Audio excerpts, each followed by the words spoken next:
Bonjour à tous, vous avez sûrement entendu la traduction du mot Teshuvah par repentir. Aujourd'hui, nous allons voir que la traduction exacte est de retourner à soi-même.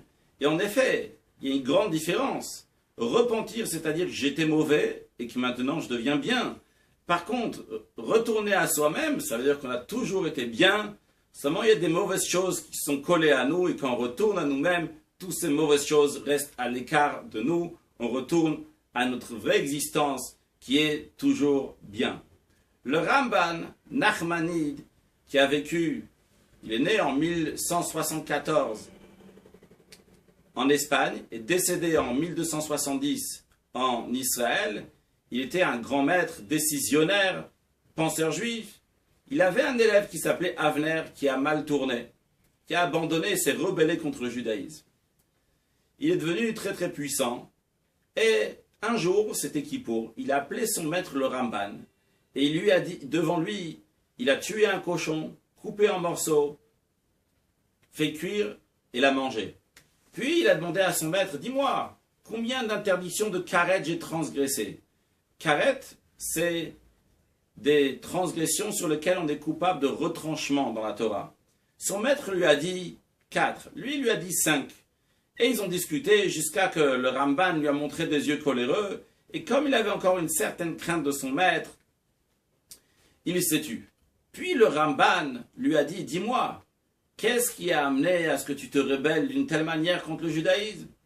Et il lui a dit, un jour vous avez dit que dans la paracha de Haazinu, qui est une petite section, comme vous pouvez voir ici, 7 colonnes, et 7 colonnes, c'est toute la paracha de Haazinu, eh bien, vous avez dit que dans cette section de Haazinu, il y a tous les commandements de la Torah et tous les événements du monde se trouvent dans cette section. Et c'est impossible pour moi. En autre mot, il lui dit, comme vous avez dit des choses qui sont impossibles, pour moi, tout ce que vous dites, c'est n'importe quoi.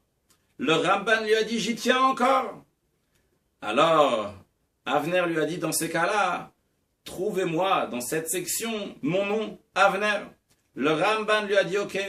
Il est parti dans un coin, il a prié, et il est revenu, il lui a dit, regarde, dans le chapitre 32, dans le verset 26, donc de la section Haazinu, de la paracha de Haazinu, il y a écrit là-bas, Amarti afem ashbita me enosh zicham. D'abord la traduction, Dieu dit, il se met en colère, donc je dis, je vais les disperser, je vais faire oublier de l'humanité des hommes leurs souvenirs. Le Ramban a dit à Avner, regarde, si tu prends la 3e lettre de chaque mot, tu vas retrouver, il y a un resh, qui veut dire reb, le aleph de Avner, le bet, le vet, le nun et le resh qui fait Avner. Donc voilà, ton prénom s'y trouve. Lorsque Avner a entendu ça, il était complètement bouleversé, il a dit, est-ce que je peux faire quelque chose? Le Ramban lui a dit, t'as vu ce qui est écrit dans le verset? En autre mot, il écrit, je vais les disperser, on va les oublier. Le Avner, il a pris un bateau, sans marin, sans voile, il est parti, on ne l'a jamais retrouvé. Ce que l'on trouve d'extraordinaire dans cette histoire, c'est que ce Avner, qui a fait plein de transgressions, lorsqu'il a fait Teshuvah, il s'est rapproché de Dieu, qu'est-ce qu'on dit? Il s'appelle Reb Avner. Reb, c'est un titre honorable à quelqu'un. Reb Avner. Pourquoi on l'appelle Reb Avner? C'est quelqu'un qui a fait transgression toute sa vie. Mais justement, lorsqu'il a fait Teshuvah, il a montré ce qu'il est vraiment. Et comme il est dans la Torah, aux yeux de la Torah, chacun il est extraordinaire, il a un titre honorable, etc. Le Rabbi dit que cette histoire, en vérité, cette notion de Rav, Reb, Rabbi, on la trouve déjà dans le Talmud. Le Talmud raconte que Elazar ben Dourdaya, il n'a pas laissé une femme prostituée avec laquelle il n'a pas eu de relation. Un jour, il a entendu qu'en Outre-mer, très très loin, il y a une prostituée qui prend un grand sac d'argent, donc qui coûte très cher. Il est parti, il a passé 7 fleuves pour aller la voir. Et lorsqu'ils étaient ensemble, cette prostituée a émis un gaz. Et elle a dit, de la même manière que ce gaz, cet air est sorti, il ne va jamais repartir où elle était. De la même manière, Elazar ben Dourdaya, on ne va jamais le recevoir à faire Teshuvah. Lorsqu'il a entendu ça, ça l'a touché plus que tout. Et il est parti en des collines et des montagnes. Il a dit, collines et montagnes, s'il vous plaît, demandez miséricorde pour moi, pour un grand fauteur comme moi.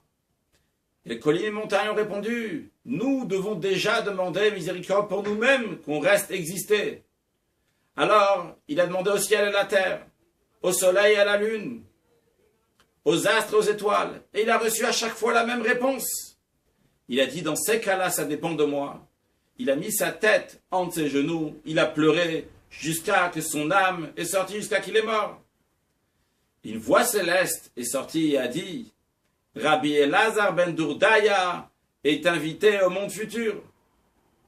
Lorsque Rabbi Yehuda Nassi a entendu ça, il a dit non seulement qu'on reçoit les gens en Teshuvah là-haut, mais en plus on les appelle Rabbi. Il était appelé Rabbi Elazar ben Dourdaya.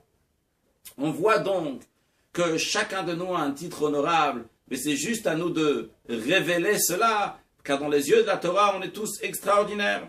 Mais à nous de révéler ça en faisant Teshuvah, en se rapprochant encore plus de Dieu. Et ça, c'est lié particulièrement à la période de la paracha Haazinu qui est toujours lue, ou bien le Shabbat le samedi, avant Kippour, le jour du grand pardon, ou bien le samedi qui est après Kippour, parce que c'est une période de Teshuvah, que ce soit avant Kippour, on est dans 10 jours de pénitence, ou que ça soit juste après Kippour, que d'une fois que Dieu nous a pardonné, à ce moment-là, dans la Chassidoute, on nous dit, c'est le moment de commencer à faire une vraie Teshuvah qui n'est pas sur des fautes littérales, mais encore pour se rapprocher de Dieu, qui est infini, on peut toujours se rapprocher. D'où la Teshuvah n'est pas seulement pour une certaine catégorie de personnes, mais pour tout le monde, sans exception. Et le Rambam Maïmonide dit que dans toutes les montées de la Torah, on commence avec quelque chose de positif, de bien, et on finit avec quelque chose de bien. À part la paracha de Haazinu, parce que c'est pour éveiller les personnes à faire Teshuvah, puisque c'est des réprimandes dans cette paracha. Donc, que Dieu fasse que nous allons nous éveiller à faire Teshuvah. Et Mashiach va venir, le Zohar nous dit que Mashiach va faire Teshuvah, même aux tzadikim, même aux pieux, parce que comme on a dit, chacun peut encore avancer. Alors, beaucoup de réussite pour notre Teshuvah, chacun de nous, et une excellente journée.